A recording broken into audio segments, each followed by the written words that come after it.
Boker Tov umevorach. Shalom uvracha tzadikim. Une question.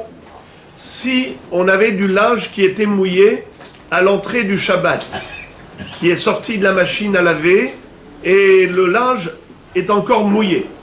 Normalement, il n'est pas encore utilisable, il n'est pas mettable, et de ce fait, il devrait être mouktsé.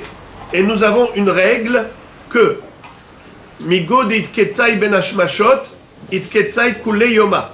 Une chose qui était mouktsé à l'entrée du Shabbat restera mouktsé pendant tout le Shabbat.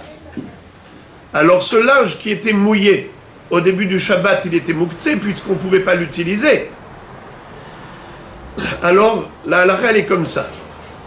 Un linge, un beged, un vêtement, que c'est sûr qu'il allait sécher pendant Shabbat. Par exemple, ici avec le soleil d'Eretz Israël, quand vous étendez du linge, après un quart d'heure, on aurait dit qu'il n'a jamais été mouillé. Alors là, c'est sûr qu'il va sécher. Quand vous l'étendez avant Shabbat, même s'il est encore mouillé sur la corde à linge, c'est sûr qu'il va sécher dans un petit moment. Et donc, on ne dit pas qu'il est mouktsé. Ça s'appelle Gomro Bidé Adam. Il n'est pas mouktsé. Par contre, vous allez en France par exemple, vous avez du linge comme ça qui est entassé, il reste mouillé pendant tout le Shabbat. Il peut rester mouillé pendant tout le Shabbat. Il fait froid, il n'y a pas de chaleur. Alors dans ce cas-là, en effet, il est mouktsé, et même s'il va sécher après, on dit qu'il est encore mouktsé. Pourquoi? Parce que c'était pas sûr qu'il allait sécher. Il était dans des conditions où il pouvait rester mouillé pendant le Shabbat, donc rester inutilisable. C'est pour cela qu'en effet, dans ce cas-là, le vêtement mouillé, même s'il a séché, il est mouktsé.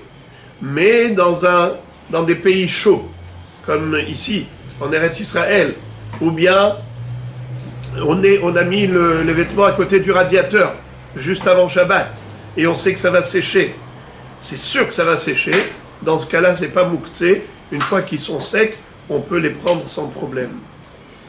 Alors je vous lis.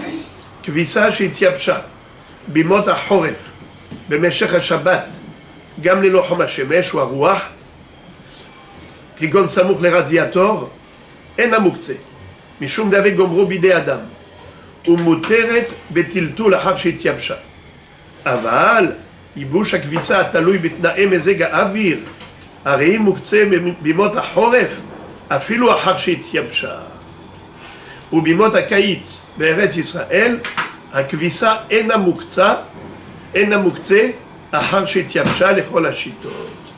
Maintenant, un vêtement qui s'est mouillé pendant Shabbat. Il s'est mouillé pendant Shabbat. Et il a séché pendant Shabbat. Eh bien, il n'est pas mouktsé. Pourquoi? Parce que il n'était pas mouktsé à l'entrée du Shabbat. On dit, quand c'est à l'entrée du Shabbat qu'il est mouktsé, il reste mouktsé tout le Shabbat. Mais quelque chose qui n'était pas mouktsé au début, et après l'est devenu, et après n'est plus mouktsé, il n'y a pas de problème. Shabbat Shalom.